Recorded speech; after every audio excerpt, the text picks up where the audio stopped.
ओम नमो भगवते वासुदेवाय।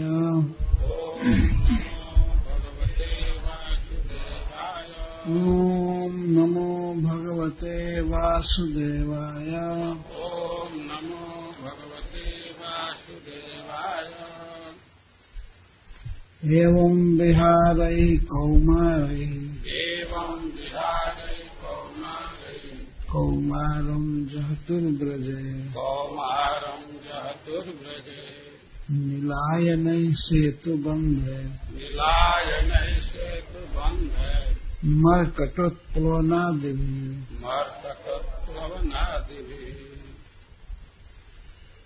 एवं विहारहि कौमारहि कौमारं जहतुर्व्रजे नीलायनै सेतुबन्धैर् मर्कटोत्प्लवनादिभिः।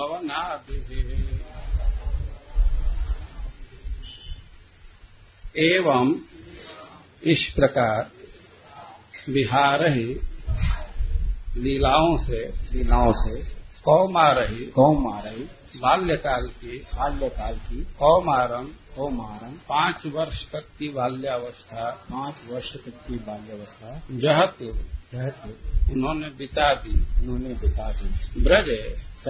ब्रजभूमि में नीलायन आंख मिचौनी खेल में सेतु बंधई पुल बनाने में मरकट उत्प्लवम बंदर कूद आदि भी इत्यादि में। अनुवाद। इस प्रकार ब्रजभूमि में आंख मिचौनी का खेल खेलते, खेल में ही पुल बनाते, बंदरों की तरह कूद फांद करते तथा अन्य ऐसे ही खेलों में लगे रहकर बालकों ने अपना बाल्यकाल बिताया। तात्पर्य। श्रील सनातन गोस्वामी के अनुसार नीलायन ही शब्द लुका छिपी या आंख मिचौनी जैसे खेलों का द्योतक है। कभी कभी बालकगण भगवान रामचंद्र की सेना के बंदरों की तरह कूदते और तालाबों या झीलों में पुल बनाकर श्रीलंका में बंदरों द्वारा सेतु बनाने की नकल करते। कभी ये बालक क्षीर सागर मंथन की नकल उतारते और कभी गेंद खेलते। आध्यात्मिक जगत में हमें पूर्ण आनंद मिल सकता है बशर्ते कि हर कार्य भगवत प्रेम अर्थात कृष्ण भावना मृत से संपन्न किया जाए। इस प्रकार श्रीमद् भागवतम के 10वें स्कंध के अंतर्गत ब्रह्मा द्वारा कृष्ण की स्तुति शीर्षक 14वें अध्याय का श्रील प्रभुपाद के विनीत सेवकों द्वारा लिखित तात्पर्य पूर्ण हुआ। श्रील प्रभुपाद की।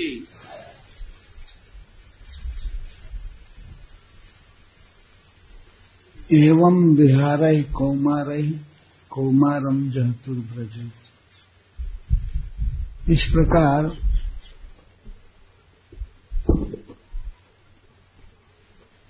कौमारै विहारै कुमारावस्था 5 वर्ष की अवस्था तक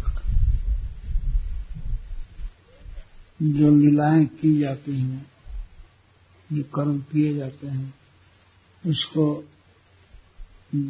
कौमारई विहार कहते हैं। विविध खेल खेलते हुए भगवान कृष्ण और गोप बालक गण 5 वर्ष की अवस्था बिता दिए ब्रज में ही। कौमार लीला से कौमार अवस्था को जहतु ब्रज में बिता दिए। ब्रज में इसके द्वारा सिद्ध होता है कि भगवान कृष्ण ये कौमार लीला केवल ब्रज में ही करते हैं और कहीं नहीं करते हैं। तो कौमार लीला का अर्थ है कुमारावस्था में की गई लीला द्वारा। और जब तक कुमार रहे तब तक कुमारावस्था की जाने वाली बाल लीलाएं करते रहे। कौन कौन लीला? लीलाय नहीं, लुका छिपी का खेल खेलते थे। कृष्ण कभी छिप जाते थे, बच्चे उनको खोजते थे।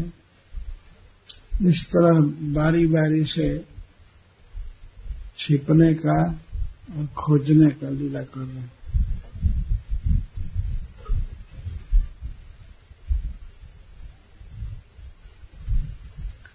यह आंख मिचौनी,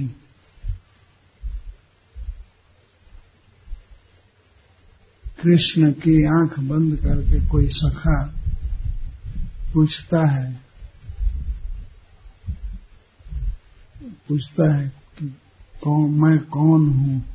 वो पहले से निश्चित किया है, आंख बंद करने वाले को पहचानना है।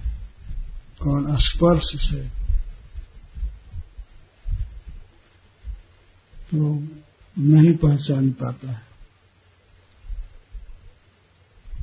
तो इसको वे बड़ा आनंद मानते हैं, नहीं पहचान पाए। बच्चे जैसे खेलते हैं, आंख बंद करने की लीला और खोजने की लीला। कोई बच्चा कहीं खेल रहा है, हमेशा इनके अंदर कृष्ण को देखना चाहिए। कृष्ण खेल में है हमेशा। तो कोई बच्चा कहीं छिप करके और सीटी बजाता है, उनको खोजो। और खोजता है, जल्दी मिल नहीं पाता है। दूसरे बच्चे खोजते हैं, कभी मिल पाता है, कभी नहीं मिलता है। इस तरह वे ताली बजाते हुए वो हंसते हैं, ताली बजाते हैं। इसको नीलायन कहते हैं।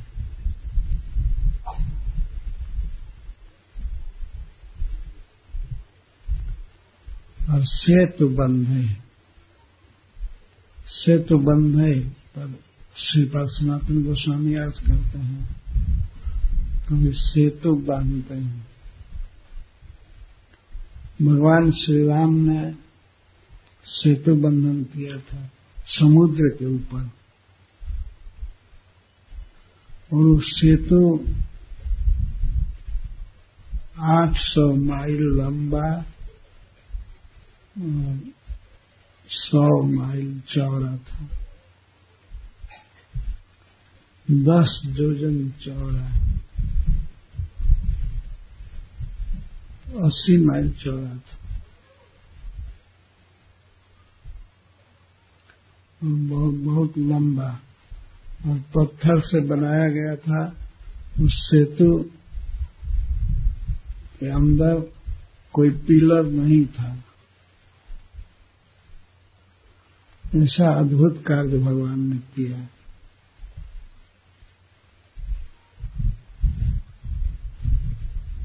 समुद्र निग्रहादिनी चक्रे बिरजानतः परम।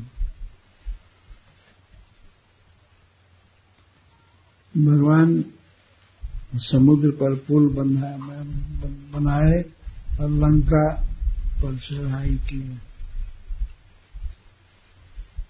तो उन लीलाओं को भगवान रामचंद्र ने जो किया है, ये बच्चे सुनते थे गुरुजनों से और उसका नाटक करते थे। सेतु बंधन तो पहाड़ ढो ढो करके लाते थे, पत्थर लाते थे, बनाने की नकल करते थे।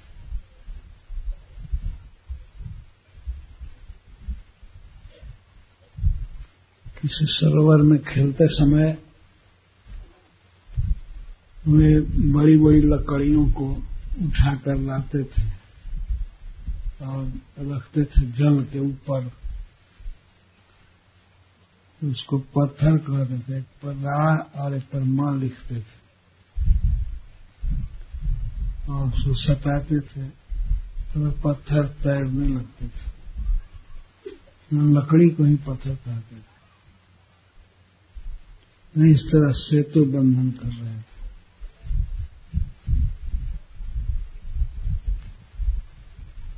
प्रतिदिन लगभग सेतु बंधन होता था। बहुवचन में बोल रहे हैं सेतु बंधई, तो बार बार सेतु बंधन होता था, नीलायन भी होता था। और सेतु बंधन से ध्वनित है कि और भी करते थे। लंका पर भी चढ़ाई, अरे रावणा, अरे दुष्ट रावण, अभी ठहर, अभी हम आते हैं और तुम्हारा वध कर देते हैं। बानर सब गाली देते थे। यही गोप बालक ही सब बानर बन गए थे। नाटक हो रहा था तो नाटक बढ़िया से होता था।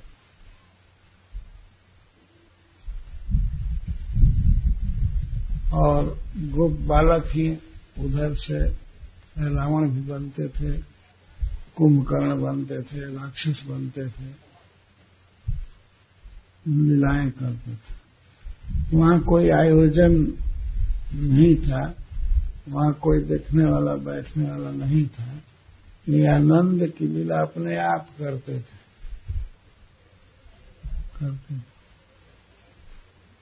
तो रावण का वध होता था, माता सीता की मुक्ति होती थी, सभी लीलाएं करते थे।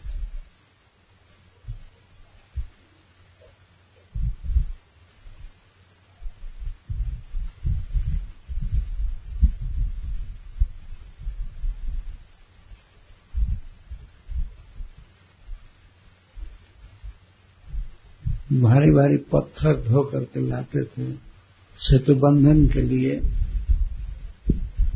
तो उसमें कभी कभी पत्थर के रूप में गोप सखाओं को ही उठा कर लाते थे। पत्थर ला रहे हैं इतना बड़ा नहीं। सेतु बंधन संबंधी जो लीलाएं हैं सब करते थे।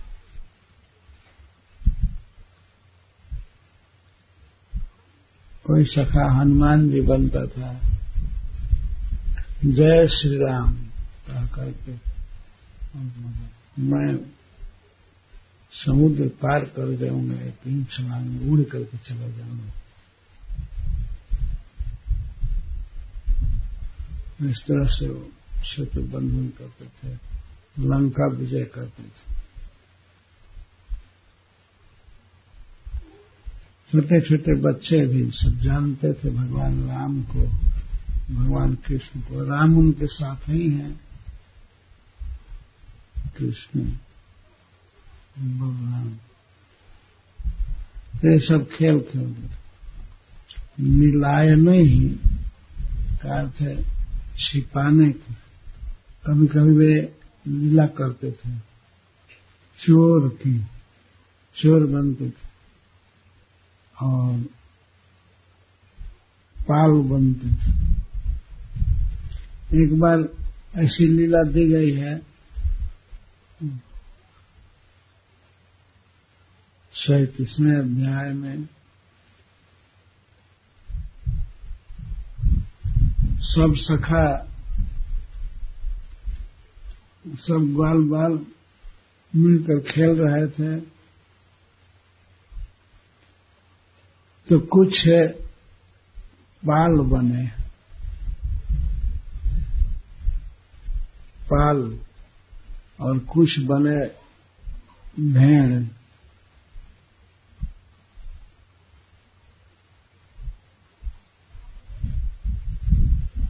मेष बने, मेष भेड़ वो तो गोपों में से ही मेष बने और वही पाल बने। तो खेल खेलते थे चोर और पाल की, पशु की रक्षा करने वाले और पशु को चुराने वाले। चुराने वाले वही बनते थे, रक्षा करने वाले, और मेष भी। एक बार घटना है, वे मेष बने, सब मेष बने और उनको ट्रेनिंग दिया गया था आपस में कि तुम भेड़ बनना तो फिर आदमी जैसे मत बोलना, केवल मैं करना है, केवल मैं करना है। सब ट्रेनिंग दिया जाता था, रिहर्सल करते थे। और तो खेल चालू हुआ, वो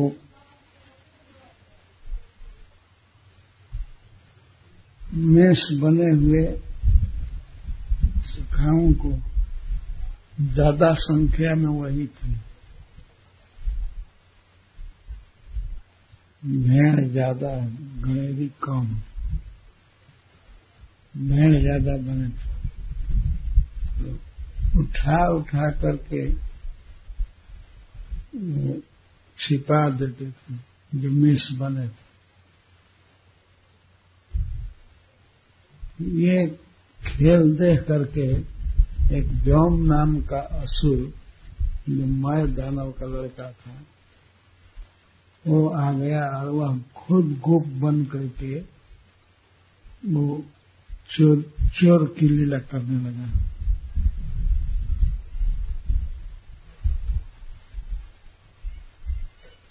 तो मेष बने हुए गोप बालकों को चुराने लगा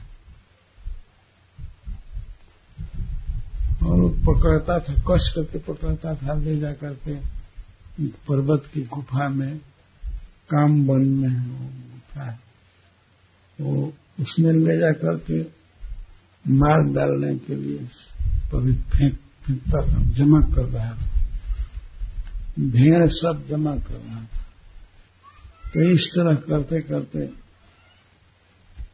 5-6 गोप बचे, बाकी सबको ले गए गुफा में।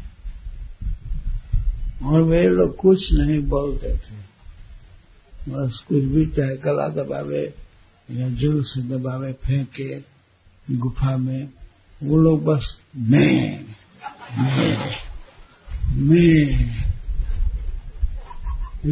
करते थे। और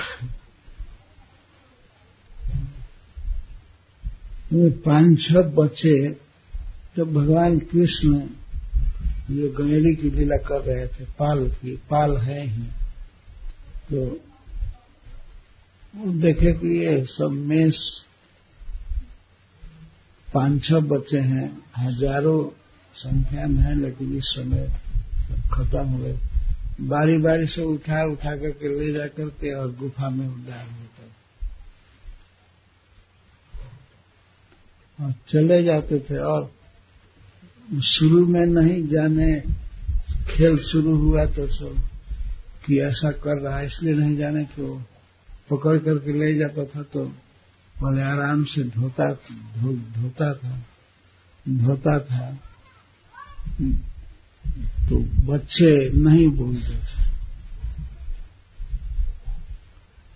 जब संख्या कम हो गई तो भगवान कृष्ण ने सोचा ये क्या बात है, जरा ध्यान दिया तो देखा कि ये असुर है और गोपाल के रूप में है और यही हरण कर रहा है। गोपाल छद्मवेश में हर रहा था वही, तो वो कृष्ण को भी हर लिया, कृष्ण को भी उठा करके ले गया गुफा के पास। लेकिन कृष्ण उसका गला पकड़ लिए और उसे मार डाले और सभी भेड़ों को निकाल दे। और भगवान कहते थे तुम लोगों ने हल्ला नहीं किया, कुछ बोला नहीं। वो कहते थे तुम तो कहा था कि बोलना मत।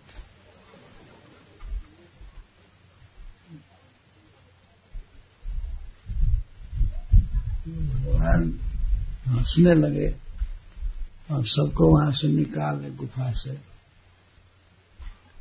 और इसको तो मार दिए, जान से समाप्त हो गए। तो इस तरह के निलायन क्रिया होती थी। छिपाते थे, खोजते थे।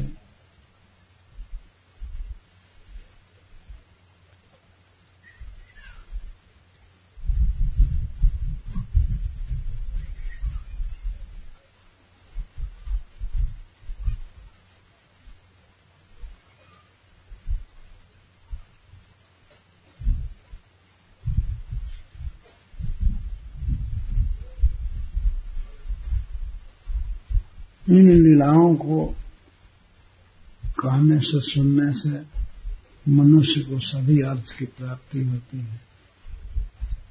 एतत् सुहृद्भिश्चरितम् मुरारे अगाधनम् साधुलजेमनम् च व्यक्ते तरत रूप मजोरभीष्टवम् श्रीमन् गणन् एति नरोखिलार्थम्।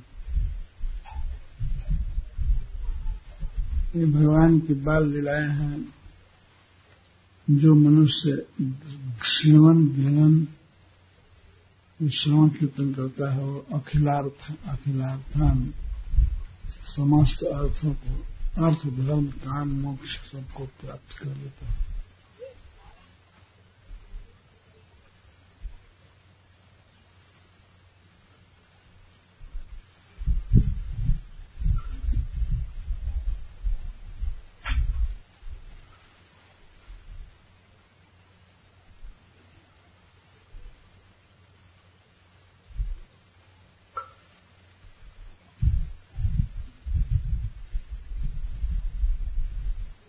व्योमासुर की गुफा आज भी है।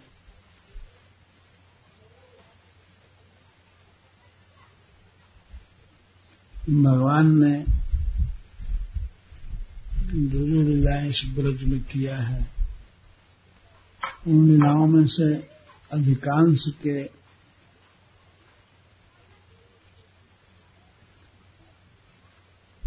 का पता है। यहाँ पर कृष्ण उखल में बांधे गए थे, यहाँ उन्होंने अग्नि पिया था, और ब्रह्मा जी की स्तुति कहाँ हुई थी? चौमुहा गांव। चौमुहा, चारों तरफ मुंह, चार मुंह, ब्रह्मा जी का वाचक। चटिकरा से आगे गांव है चौमुहा, जीटी रोड पर।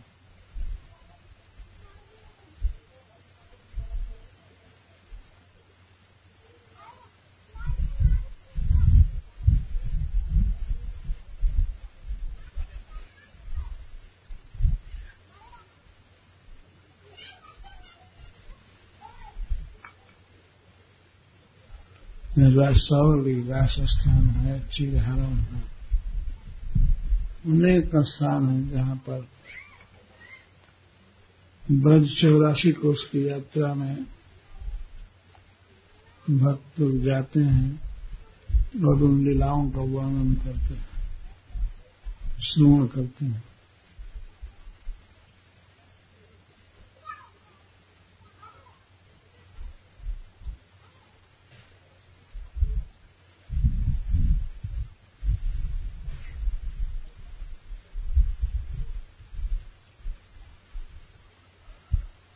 भगवान की लीलाएं हैं, ये अखिल अर्थ को पूरा करती हैं, समस्त प्रयोजनों को देती हैं। केवल श्रवण गिणन, केवल गुनगुनाने से, कहने से, केवल बोलने से और सुनने से दे देती है। श्रवण गिणन एति नरो खिलार्थान अखिलार्थान एति नर।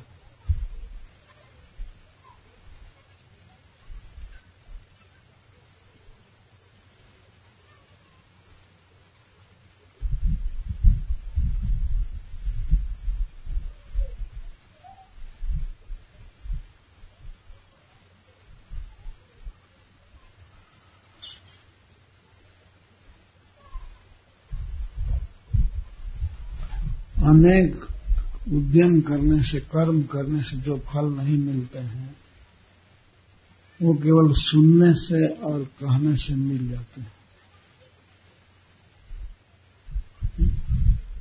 भगवान की लीलाएं ऐसी समर्थ हैं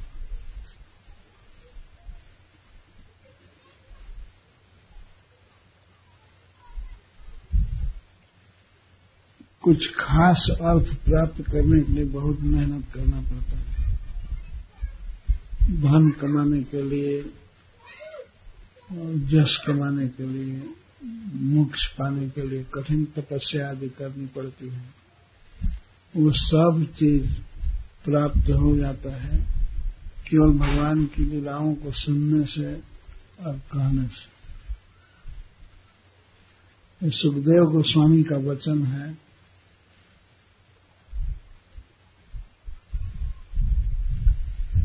कभी मिथ्या हो नहीं सकता। तो इस अध्याय का अंत में हमें कहते हैं, एतत् सुहृद्भिश्चरितम् मुरारे अघार्दनम्। मुरारी भगवान श्री कृष्ण के इस बाल लीला बालकों के साथ जो चरित है, इसको सुनता है।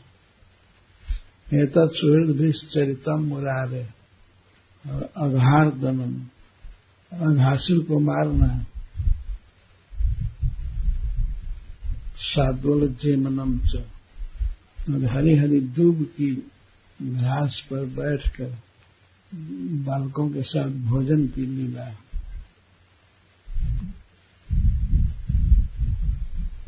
व्यक्ते तरत, और जो उन्होंने व्यक्त इतर रूपम, और जो बछड़ों के रूप में वे हो गए, बच्चों के रूप में हो गए,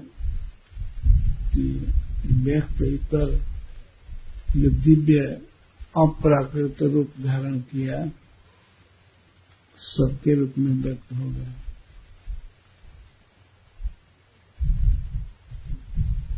सबको एक एक वचन में सब कह रहे हैं। कोई जरूरी नहीं है कि सब लीला सुना जाए। रूपम अजोर अभीष्टवम, अजोर अभीष्टवम, और ब्रह्मा जी की प्रार्थना,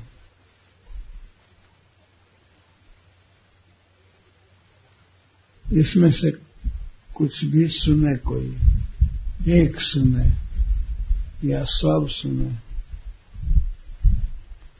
सारे मनोरथ में एक भी पर्याप्त है। भगवान की बाल लीलाएं एक से एक पूर्ण हैं।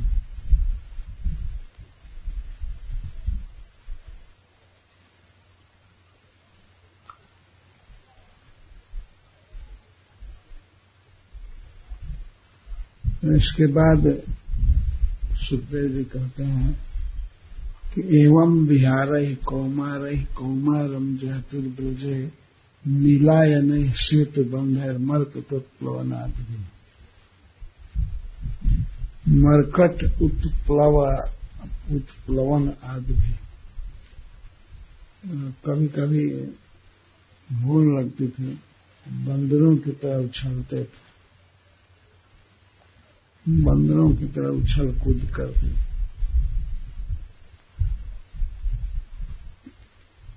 एक घर से दूसरे घर पर, बहुत शिखर पर, पेड़ पर, वृक्षों की शाखाओं पर कूदते थे। और ध्यान रखना चाहिए कि बंदर से भी अधिक फुर्तीले हैं कृष्ण। और सभी शाखा का शरीर तो दिव्य है, वो हवा में कहीं भी उड़ सकता है, गिर सकते हैं। तो बंदर की तरह उछलते थे, कूदते थे।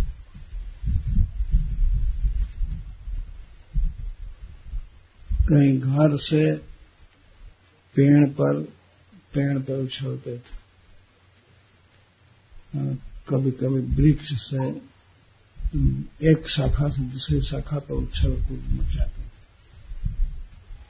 और होड़ लेते थे आपस में। हम इतना दूर छलांग मारेंगे, हम इतना दूर छलांग मारेंगे। यही सब खेल खेलते हुए कुमारावस्था बिता दी।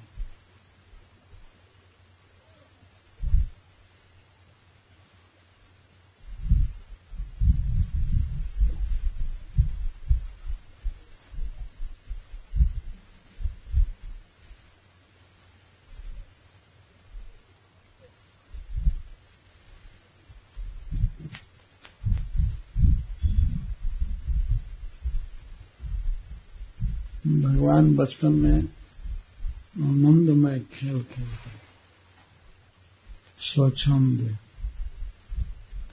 किसी का कोई दबाव नहीं।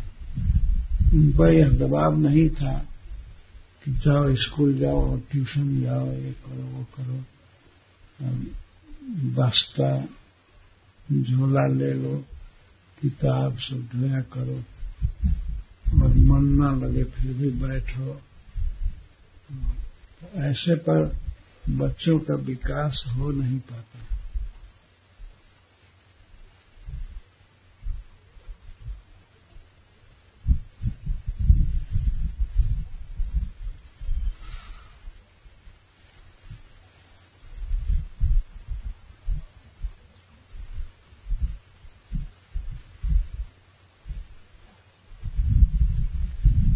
स्वच्छंद खुली हवा में कूदने के लिए, उछलने के लिए, खेल करने के लिए आवश्यकता है। बच्चे ऐसे पुष्ट होते हैं। आज की सभ्यता अजीब है। छोटे छोटे बच्चे पर पढ़ाई का बहुत बड़ा भार हो जाता है, उनका विकास अवरुद्ध हो जाता है, चिंता में रहते हैं, कितना नंबर लाना है, रखना है, याद करना है। और ऐसे लोग क्या कर पाएंगे? जीवन सिकुड़ जाता है। और बचपन में बंदरों की तरह उछलने वाला, कूदने वाला लड़का आगे चल करके भगवद गीता का उपदेश किया। कोई पढ़ाई लिखाई नहीं थी ब्रज में, लेकिन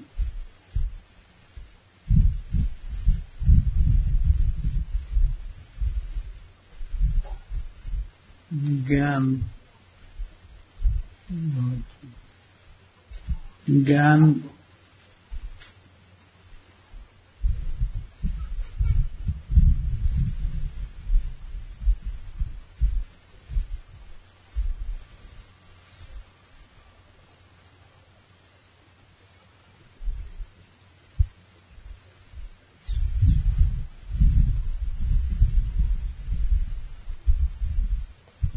उत्प्लवन आदि भी,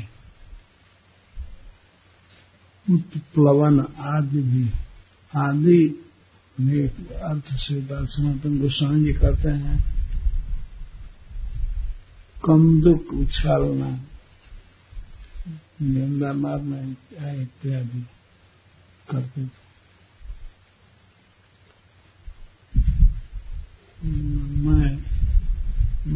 ज्यादा दूर गेंदा को मार दूंगा, या हस्त कंदुक या पद कंदुक। वो तो भगवान फुटबॉल भी खेलते थे और वॉलीबॉल।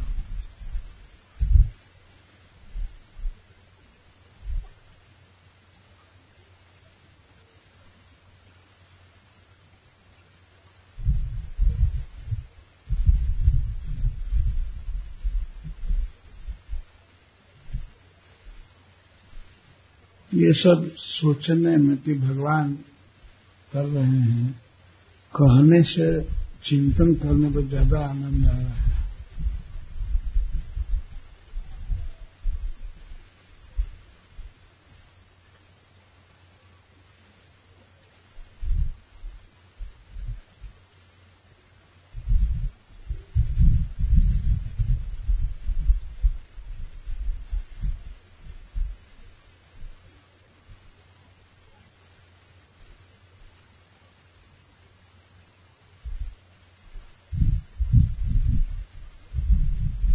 और कभी कभी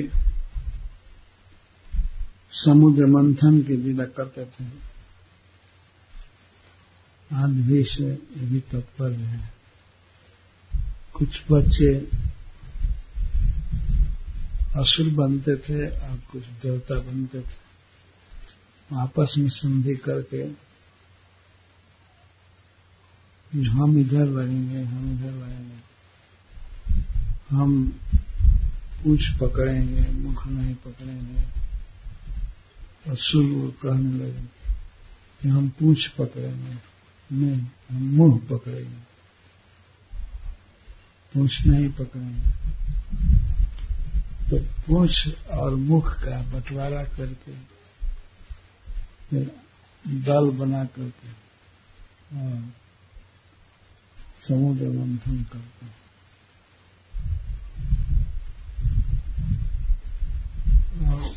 उससे समुद्र मंथन में भगवान कृष्ण भी हैं।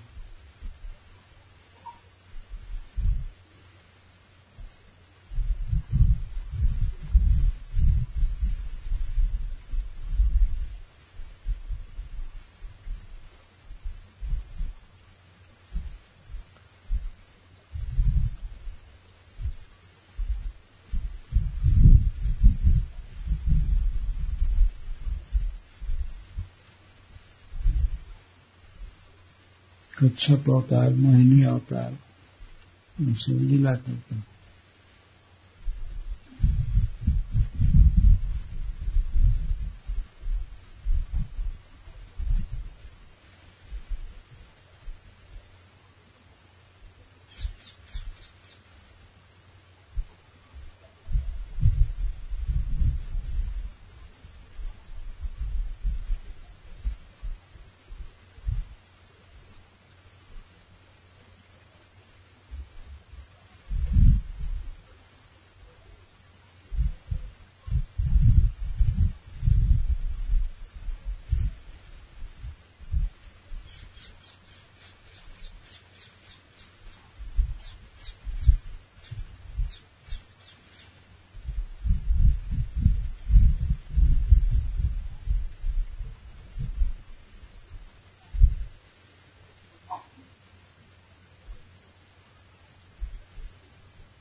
एक श्लोक की व्याख्या में करना चाहता हूं इसी प्रसंग में।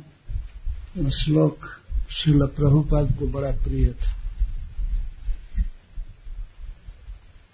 अपने प्रवचनों में प्रायः वे इसको कहा करते थे। समाश्रिता ये पदपल्लव प्लवम महत् पदम पुण्य जसो मुरारे भवाम बुधिर्वत्स पदम पदम परम पदम पदम पदम जद विपदाम न तेषाम। जो लोग भगवान मुरारी के पद पल समाश्रिता ये पदपल्लव प्लवम, जो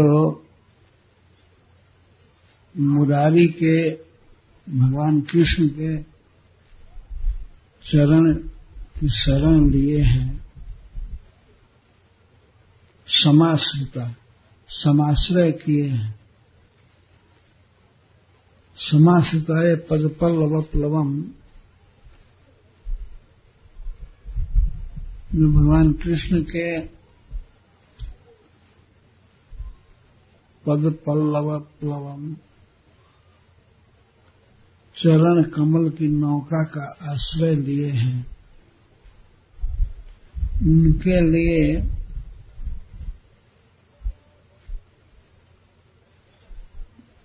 परम पदम पदम, वैकुंठ ही अपना जगह होता है, परम पद ही अपना पद होता है।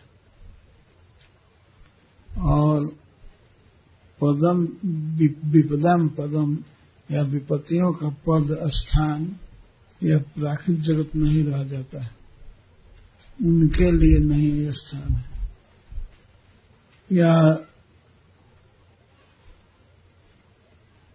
यह संसार प्राकृतिक जगत विपदम पदम विपत्तियों का स्थान है, विपत्तियां यहाँ हैं भरी हुई है, लेकिन यह उनके लिए नहीं है जो श्री कृष्ण के पद पल्लव की नौका का शरण लिए। पद पल्लव, पद चरण और पल्लव अंगुलियां, भगवान श्री कृष्ण के चरण की अंगुलियों का जो आश्रय लिए हैं। एक टीकाकार अर्थ करते हैं एक अंगुली की भी शायद शरण ली है, एक अंगुली का भी चिंतन करते हैं, शरण लिए हैं, तो उनके लिए परम पदम पदम, परम श्रेष्ठ वैकुंठ लोक उनके लिए स्थान होता है। और भगवान के चरण की विशेषता बता रहे हैं, महत् पदम, भगवान का चरण स्थान किसका रहने का स्थान है? महत् पदम, महान पुरुषों के रहने का स्थान है। श्री नारद जी, भगवान शिव, ये सब महत् हैं, तो महत् पुरुष है, भगवान के चरणों का आश्रय लेते हैं, उनका वह स्थान होता है। पुण्य जसो मुरारे, पवित्र कीर्ति मुरारी का चरण कमल। समाश्रिता ये पदपल्लव प्लवम महत् पदम पुण्य जसो मुरारे भवाम बुधिर्वत्स पदम परम पदम पदम पदम जद विपदाम न तेषाम। भवाम बुधिर्वत्स पदम, उनके लिए संसार समुद्र बछड़े के खुर के बराबर हो जाता है। दूसरों के लिए यह संसार एक दुस्तर समुद्र की तरह है, इसको पार करना बहुत कठिन है, और इसमें काम, क्रोध, लोभ आदि जलचर जीव भरे पड़े हैं। दूसरों के लिए यह समुद्र है, दुस्तर है, परंतु मुरारी के चरण कमलों का जो आश्रय लिए हैं उनके लिए यह वत्स पदम, वत्स पद की तरह हो जाता है, छोटा। इसको पार करने की चिंता नहीं होती है। रास्ता चलता हुआ आदमी क्या कभी चिंता करता है कि बीच रास्ते में बछड़े का खूर पड़ गया और खूर में पानी भरा हुआ है, उसको लांघना है? क्या कभी चिंता करेगा? चिंता नहीं करेगा और लांघता जाता है। वत्स पदम, इस तरह का भवसागर उनके लिए वत्स पद की तरह है, जो पुण्य कीर्ति मुरारी के चरण कमल का आश्रय लिए है।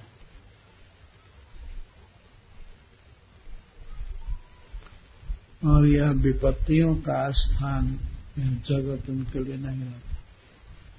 इस संसार में पद पद पर विपत्ति है।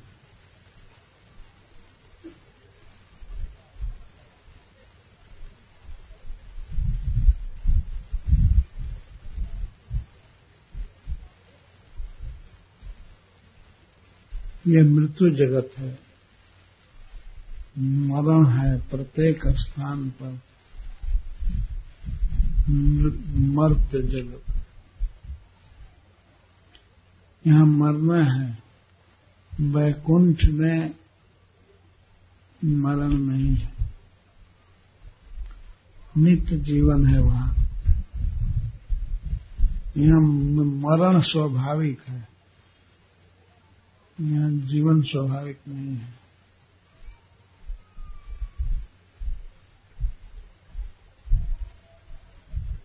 वैकुंठ में न्यूज़पेपर छपता है तो कहीं भी किसी के विषय में ये नहीं निकलता है कि ये व्यक्ति मर गया है या बीमार हो गया है, कोई खबर नहीं छपती। और इस संसार के न्यूज़पेपर में मरने का मुख्य समाचार है। मरने का समाचार है, जीने का समाचार नहीं है। मर करके कोई जी गया हो यहाँ, ये एक भी न्यूज नहीं है। क्या कहीं कोई न्यूज निकला है कि ये व्यक्ति कब्र से निकल करके जीकर भाग गया है? कब्र में जाने का वर्णन मिलता है, लेकिन कभी जी गया हो।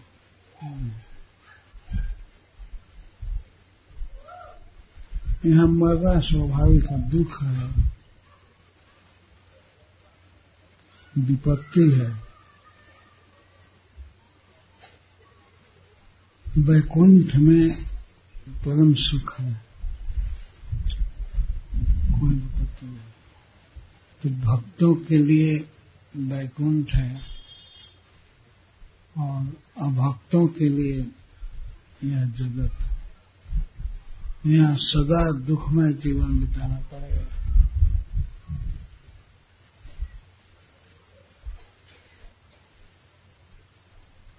और वैकुंठ जाने का उपाय क्या है? कृष्ण के चरण कमल का आश्रय लेना।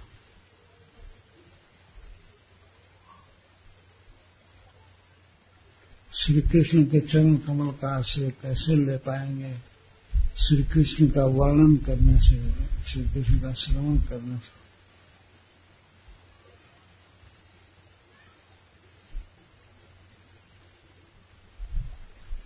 यही परम धर्म है, परम कर्तव्य है। कृष्ण कथा का श्रवण और कीर्तन वर्णन। कृष्ण का वर्णन ऐसे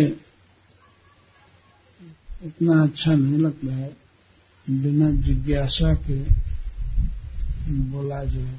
महाराज परीक्षित ने ये नहीं कहा कि उनको कुछ कथा सुनाई, उन्होंने प्रश्न किया, प्रश्न का उत्तर ही कथा था।